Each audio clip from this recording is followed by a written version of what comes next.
The fact is, the opposition has constantly raked up the do udyogpati, ye Ambani Adani ki sarkar is something which the opposition has said repeatedly through various rallies as the country's gone into elections of various states. But having said that, will they be able to link the downfall or at least the current crash of Adani Enterprise to the current government? I want to bring in my colleague Rahul Srivastava, our national affairs editor.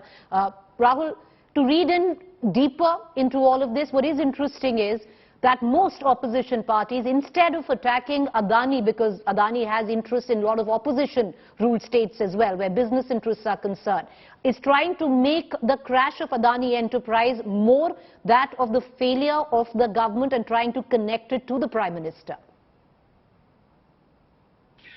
Yes, Preeti, I think there is a sense of overzealousness which I can see very clearly.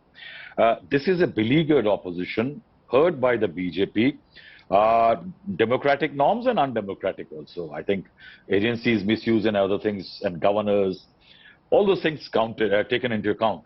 The fact is that if you see what has happened over the last 2 days, is that a budget is presented in an election year and 9 state assemblies, Jammu Kashmir possibly, and 2024 after that.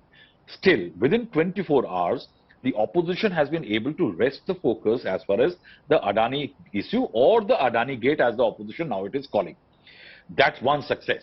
The second is that yesterday when Mr. Kharge called leaders of opposition, 13 parties were there. BRS, Aam Aadmi Party, which has refused to join the Congress, were also there.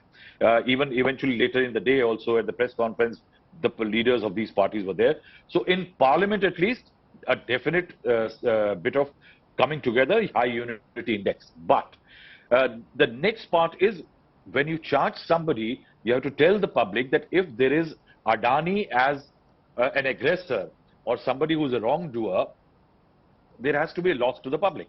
Now in that, what they are saying, unlike the Rafale in 2019, just before the elections, this is exactly the same time when Rafale had come in.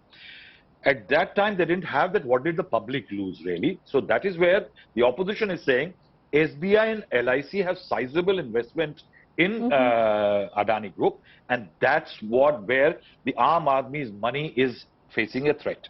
Now, there is a threat which they are talking about, that in future they will lose, public may lose some money. Now, on that, they want a JPC. Now, that's where lies the catch. I think what is very important is, like Bofors, like 2G and several others, where there was a demand of JPC, this government is not going to give in because it does not want that there should be a daily inquest and daily media publicity about charges against the government or the Prime Minister. The opposition has to link the losses suffered by the economic moves by Adani Group, the losses incurred by the group, the share market, BJP, the government and Narendra Modi. That link has to be created. The opposition has to prove a link because the government is not going to do anything for a link to be established.